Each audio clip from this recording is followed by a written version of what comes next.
Good morning, everyone. I'm very happy to be here. How are you feeling after 2 days of a very intense and inspiring summit? It's a real question. Who of you feels worried, maybe scared, because the challenge and the challenges ahead of us are huge?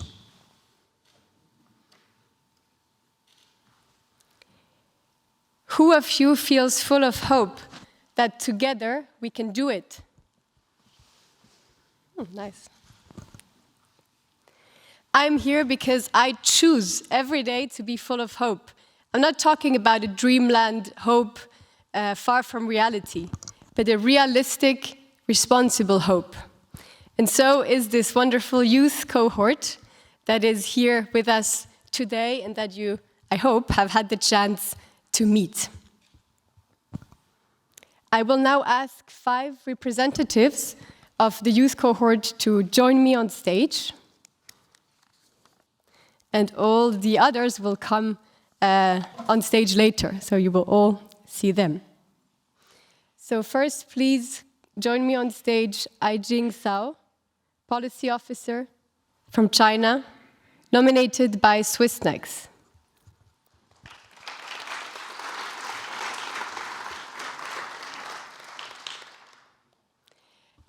Becky Temba Antoni, student and lecturer at the University of Cape Town from South Africa.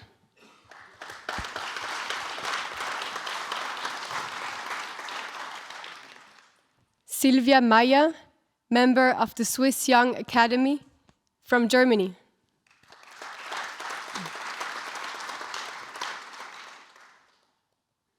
Eloise Westfeld, student at Collège du Léman from the United States, Villar Fellow. And Jordan Nadaf, student at SOAS University of London from the United States, nominated by X Prize.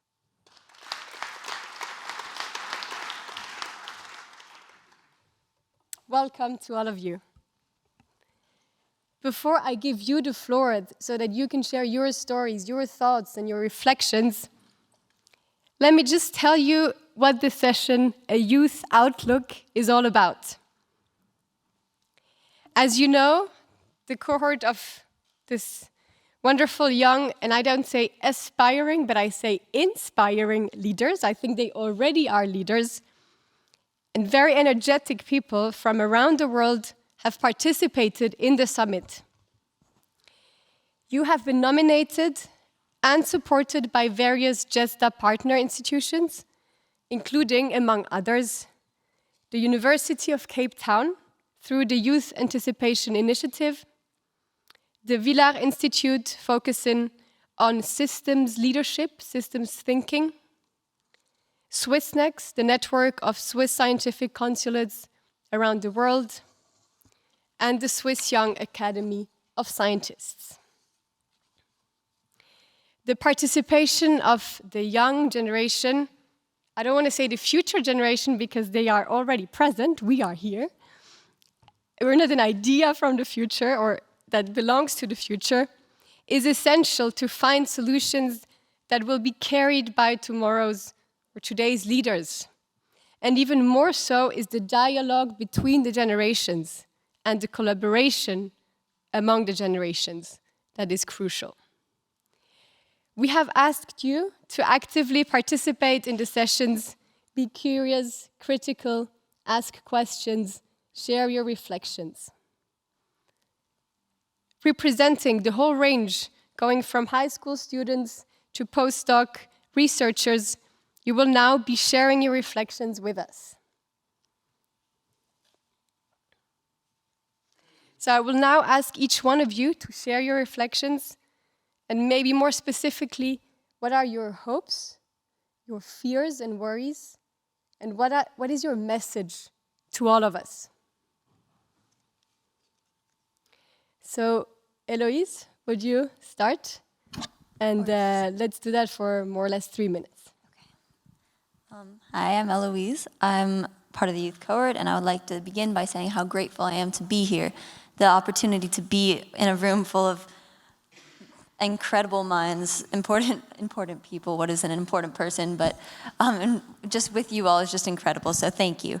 I'm with the Village Institute, and which is, as Valentine said, it's an organization that magnifies the importance of intergenerational and interdisciplinary action, as well as a systems thinking approach to better our world, to create a more sustainable future for ourselves. I've been told for years now that the world is in a steady decline, and as everything, as we said in previous panels, is a mess. We have diseases evolving, we have new diseases evolving, we have old diseases re-emerging because they're now antibiotic resistant. We have ice caps melting, natural disasters crashing down on us from left and right.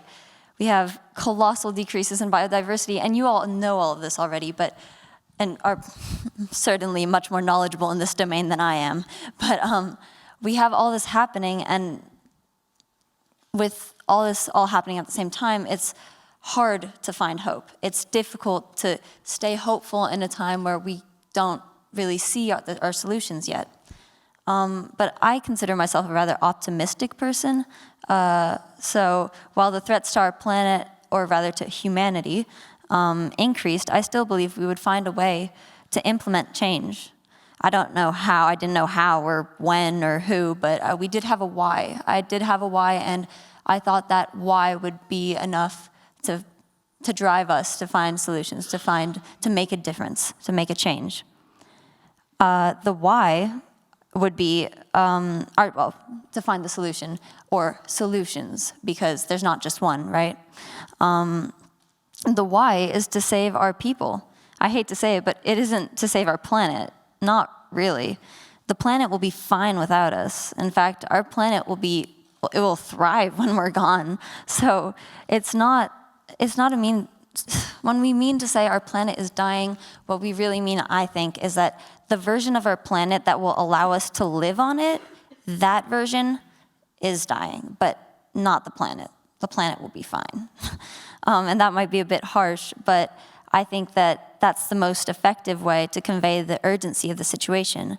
The best way to get people to care is to start describing our planet, this movement, as a means to save not our planet, but ourselves, to save ourselves from ourselves. To be honest, it felt, as part of the youth, which sounds strange, but as part of the youth, it felt kind of lonely.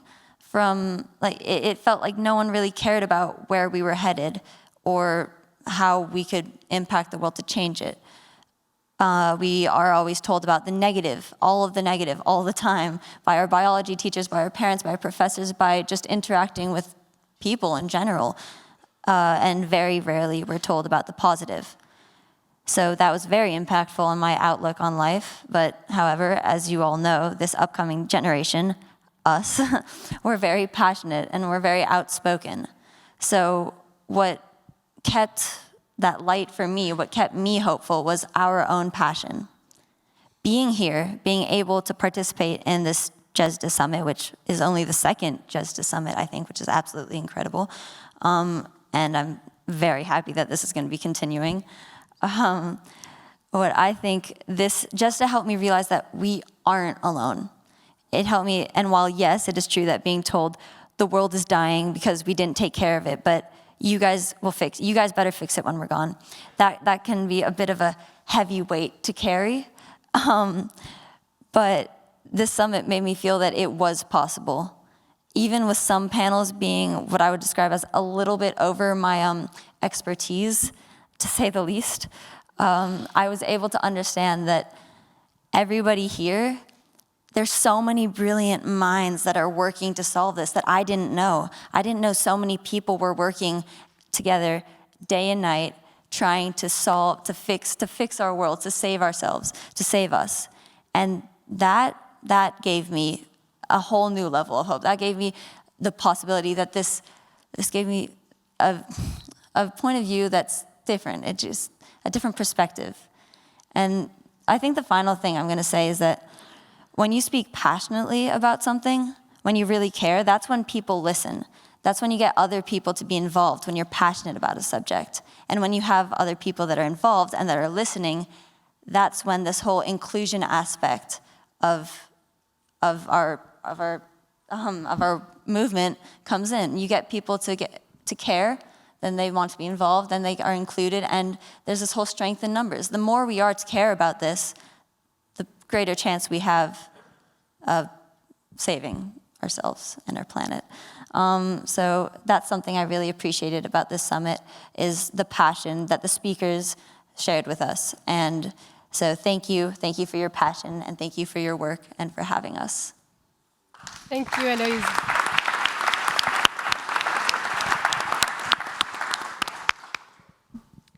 So, Becky, please share your reflections with us.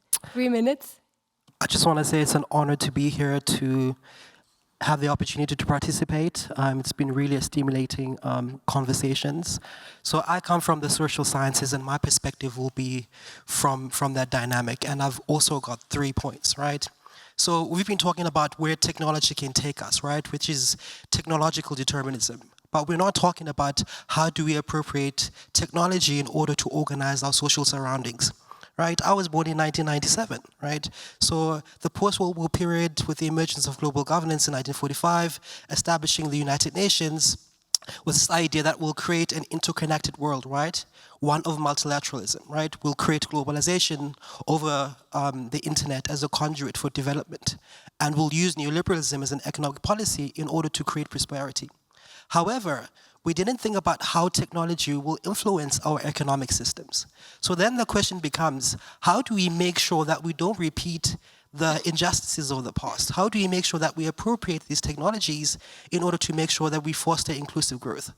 Although COVID has been a catastrophic event, I think it provides a perfect opportunity in order to recreate our economic systems. So I'm saying to the scientists here, even though you are in the lab, think about how you're using your science in order to distribute equitably, but also to think about the economics that animate our social society, right? I'm 25, right? I can't afford a house. My parents could, but I can't, right? Most people can't afford a mortgage. High employment rate is high. People have master's degrees, they're sitting at home.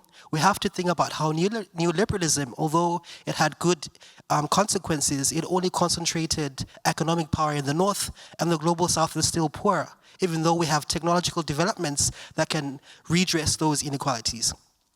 The second point is the confluence between science, right, and politicians, right? Or this idea of science diplomacy as a concept, right? So scientists are truth seekers. They tell the truth, they find the truth. They try to explain our natural world. However, our politics is about, concentrating power, right? Asserting power. And politicians understand that fake news, pseudoscience is a political tool. We've seen that in the United States with President Donald Trump. We've seen that in Brazil with President Jair Bolsonaro. I'm also seeing it in South Africa as well. So how do we make sure that we demand better from our politicians in not appropriating pseudoscience, fake information for their political gains? And therefore I'm saying that active citizenship should be important, right? Do what you can, where you are, with what you have, because the work that you do really do matter. But also importantly, I want to ask the older generation here, right? Who are you taking with? Who are you mentoring? Where are you giving the baton? Who are you sending to the future? This is particularly very important because we have a divide between intergenerationals, right? Our social values have largely changed from what they were in the past because the future or the youth generation is thinking progressively. So what I'm saying is, even though you are thinking about retirement, think about who you're mentoring, who are you funding, who are you supporting, who are you sending to the future. Lastly, I just want to say that, the people on the state are important. We have to protect democracy, right? My parents didn't know what freedom was up until 1994 because she lived in South Africa. So I understand the value of democracy. So active citizenship, free participation, civil liberties, right? Engaging in democracy, even though we're a bit despondent at the moment, is something that's fundamentally very important, and we should protect those values. However, all of these innovations, right, if we're speaking about synthetic biology, AI, all those things will not matter if we don't take climate change seriously. And that is fundamentally very important because GESDA might pump in funding, the Swiss government might pump in funding into infrastructure, but climate change undermines all those efforts and perspectives. So climate change is an existential threat to what we're doing. So the question will become in the future, right? What victory did you achieve for humanity? What did you do? And of course, Eloise had said that the Earth will be okay, but the human species will be not. So my parting thoughts is that what you do matters, but most importantly, everyone does matter. Before anything else, before any other identities or borders, we are a human community, and I think we should build more bridges. So thank you. Thank you, Becky.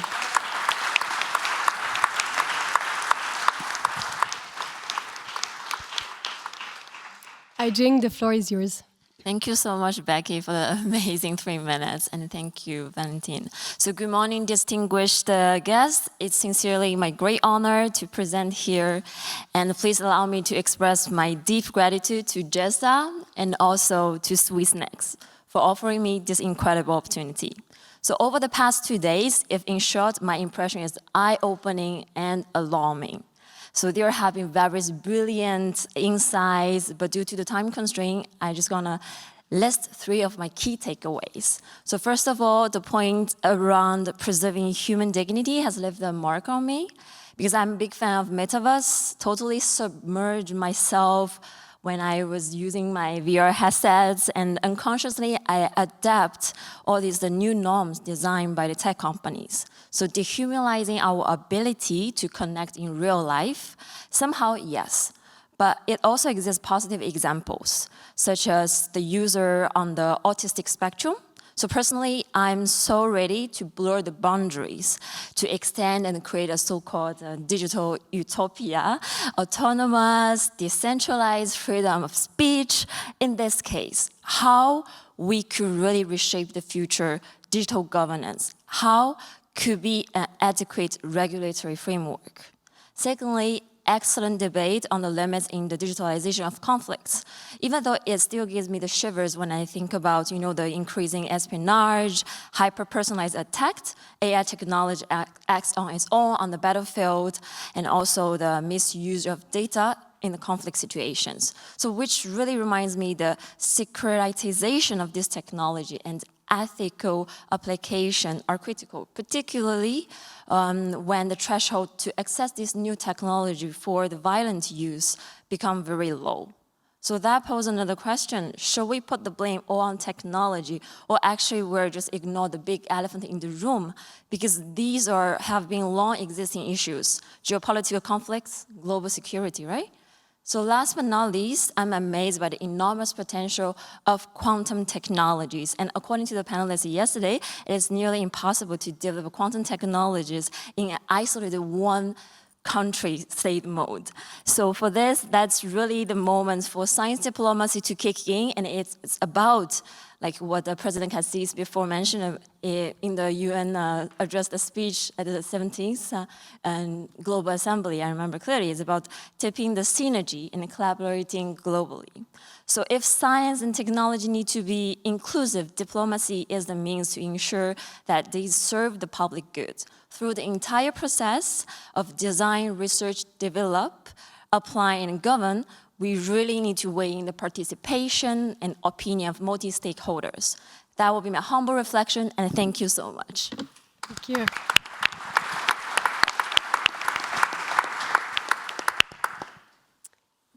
Sylvia, the floor is yours. So I would like to take up Peter Maurer's notion of the space that he just presented earlier, because that would have also been the point with which I would have started my summary. So usually we talk about building bridges, for example, between science and diplomacy or between science and society. But bridges are point-to-point connections, and they take some time to build. And we've heard throughout all of this summit that we are dealing with quite complex problems with many, many stakeholders. And so the bridge building exercise may need some upgrade, perhaps. So I want to suggest that in the future, we need actually platforms, not bridges. And that's because we actually need spaces where we can meet. We've been talking in the past about trusted messengers. And I think we also extend that notion perhaps in this space here as maybe we need trusted spaces too, where we can exchange as scientists, as diplomats, as members of the civil society, of industry perhaps too, in order to build the solutions that we are aiming for, basically to solve all the problems that my young colleagues here have brought to you and that we've discussed in these 3 days. And so the hope that I'm taking from this summit here is that GESDA could provide one such space, actually, where we can have these conversations about these really wicked questions that we are dealing with. And perhaps that's a space where you can have the scientists try and agree on some notion that they can put forward, and they have a bit more time than usual in the media or somewhere else to explain what they actually meant. Because science is like an ongoing conversation, as is policy making. And so that brings me to the notion where actionable results could come from, which was a wish that many of us shared in the young cohort here. And I think there would be 3+1 collaborating roles in order to come to these actionable results. I want to take up Eloise's question of the why we are here. And I think there is a role within such a space that brings the why, and that would be the policymakers usually. Why are we here? Where do we want to go? What is the needs of our constituencies? But there are 2 other important questions that we need to also answer. And those are what can be done and what do we still need to learn? That would be something that the scientists could contribute. And the third question, that's the actual path to action possibly, is how do we pull it off? So that could be a question that, depending on what you want to do, needs to be posed to perhaps people in the administration, if it's about making a new law in a country. Maybe you want to ask the industry about how to build the technology that we are actually hoping to see solve our problems. Or if it's something where we need collective action, we have also talked a lot about behavioral change and behavioral, collectively supporting behavioral change as a society. Then it's probably the civil society, the young policymakers that are aspiring to help with that, but also members of the civil societies who are supposed to carry out solutions and work with them together, who need to be invited into that space. And that brings me to the 4th role that I think is necessary because we are humans, and spaces are not just rooms, spaces are relationships between people. And so we need stewards of these relationships too. So that would be the 4th role that I'm seeing here, which is what the GESDA team is actually doing for us here. There are people who are facilitating these conversations and who are moderating the space so that everybody can bring their view and that we can have an actual useful conversation that brings us to action in the end. And one notion that has been sticking with me was from an early panel where Jeremy Farrar said what it needs to do this facilitation. And he mentioned that's the actual humility of knowing where your expertise ends and where the expertise of another person starts. And that is actually the point where I would want to encourage everybody to listen to each other more, because all of these stakeholders that are in the room actually profit from listening towards the other expertises that have been brought. And that would be my hope for GESDA in the future. Thank you.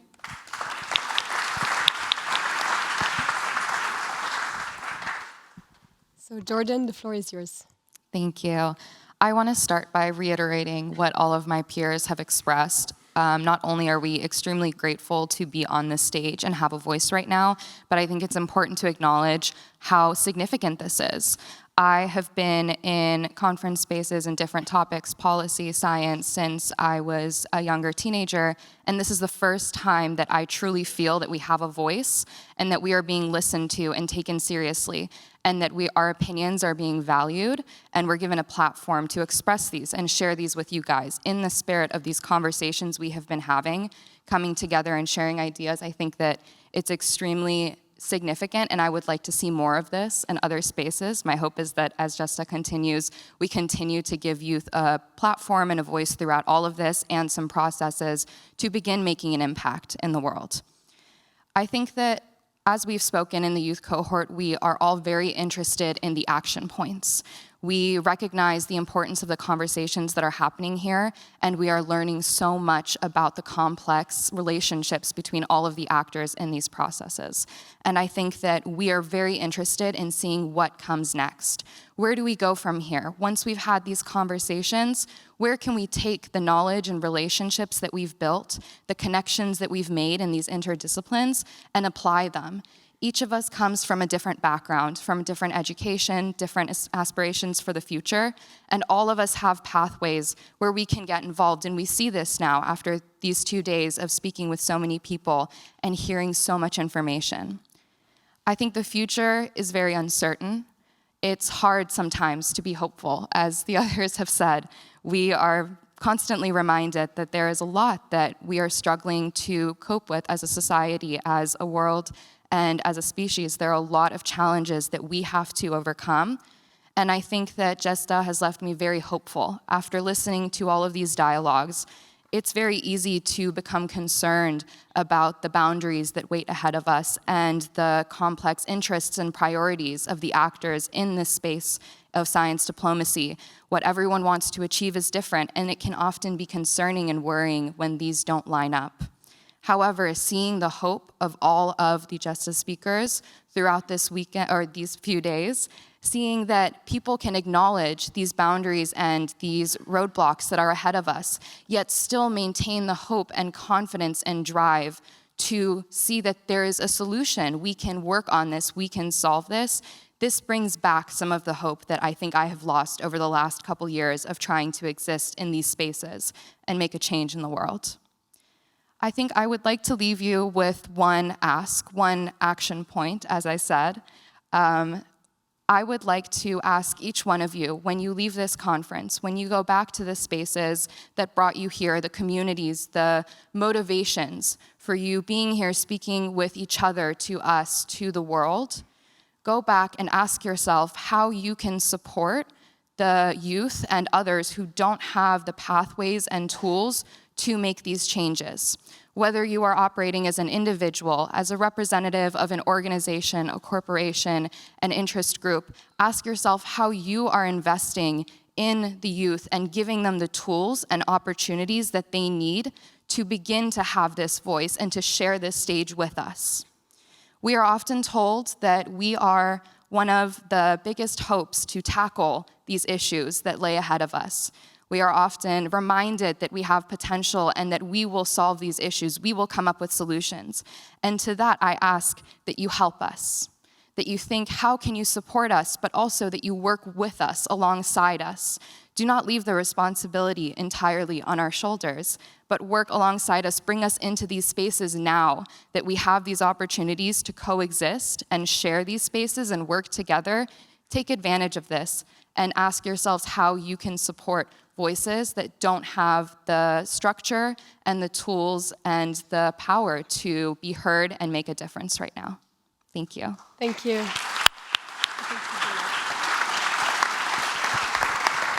So I will now ask the whole youth cohort to come on stage.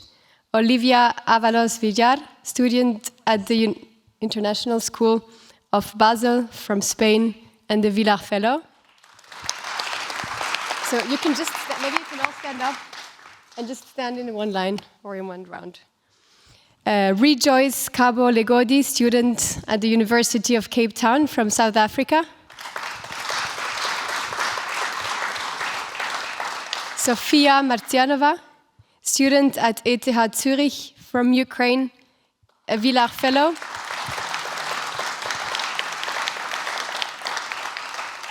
Neil Swanepoel, South African G20 youth delegate from South Africa.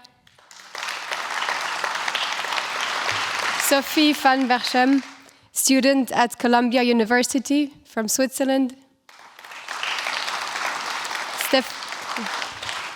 Stephanie Tauber Gomez, Director of Sustainability at Digital Switzerland in Brazil. from Switzerland and Colombia.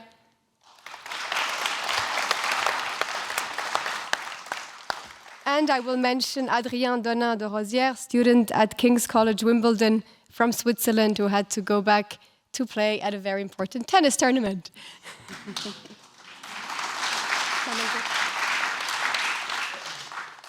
And welcome, dear Mamongeti Pakeng, Vice-Chancellor of the University of Cape Town and GESDA board member. You will now join us online.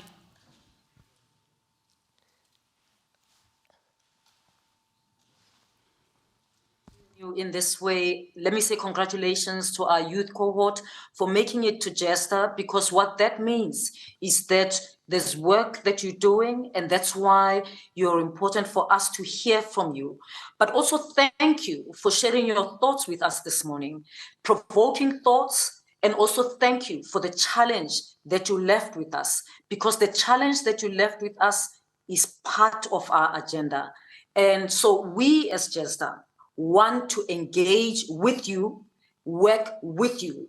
We know that if we do anything for you without you, it will not work. So we want to work with you. We value your voices. And so in 2023, we will be extending the Youth Anticipator Initiative to the whole world. This year, we only did it in South Africa, and published the panel, the challenge for South African, not only in South Africa, but in Africa, and published the challenge for African youth. But in 2023, we'll open the challenge to youth all over the world, because everything that you say actually makes sense. That's the only way we can support young people, work with young people to make sure that theirs is not just a voice, but it goes to action. And what we're going to do is to then select people, youth from each continent, so that we can, at the end of the year, come together in one place where we can engage across countries as young people on the GESDA breakthrough radar. It's important that we do that. And during the time of engagement, we'll also have a project where you can work on what next. How do you attend to the pressing problems of the world, the wicked problems of the world that affects all of us? What are the action points, and how can we work together across countries as young people to attend to those? That will be the aim of bringing you all together to Cape Town.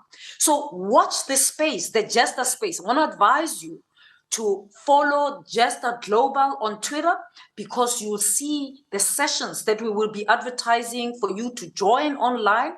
Share the information with your friends and all of your network, because we want those sessions to reach as many young people all over the world, across all continents, so that they can enter the challenge and we can select young people in each continent to come together. The idea is not just to talk. The idea is to attend to the challenging problems of our world.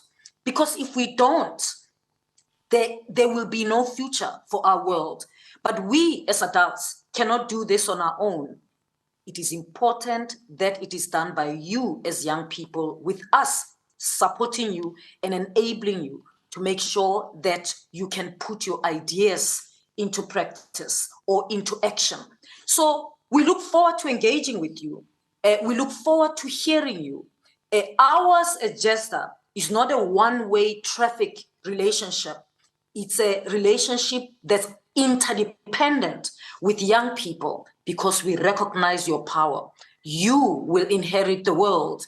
And so it is important that you become part of the conversation, and you as young people become part of leading the action into a better future for our world. So thank you so much for being here, and congratulations on your contributions, and I wish you everything of the best. Carry the flag and share the radar with your friends. Don't worry if it doesn't make sense. We will break it down for you online throughout 2023. And you, the ones who are here this year, are our first group of champions. and we will grow this group, make it a strong group that stands up for the good of the world. Thank you very much.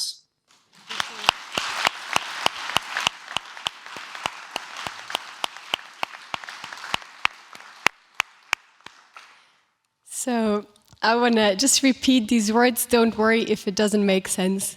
I think that's a wonderful philosophy, to just try things out, to be very courageous and get out there. To all of the other young people in the room, I see many very young and dynamic faces, a few friends of mine, also fellow global shapers who are here. Please join the cohort next year. And in the meantime, do all your things that you already are doing. So thank you also to all the other young people in the room.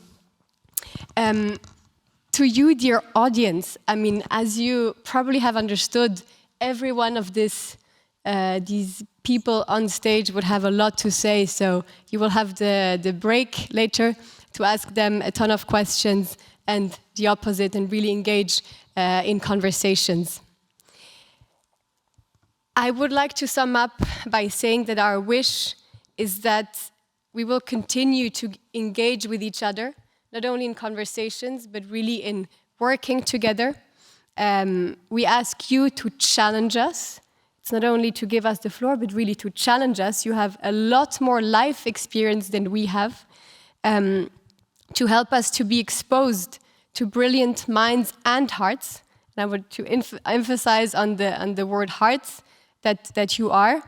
And I think it's a good idea, because together we are much, much better. Thank you so much to all of you, and to GESDA for giving us this floor.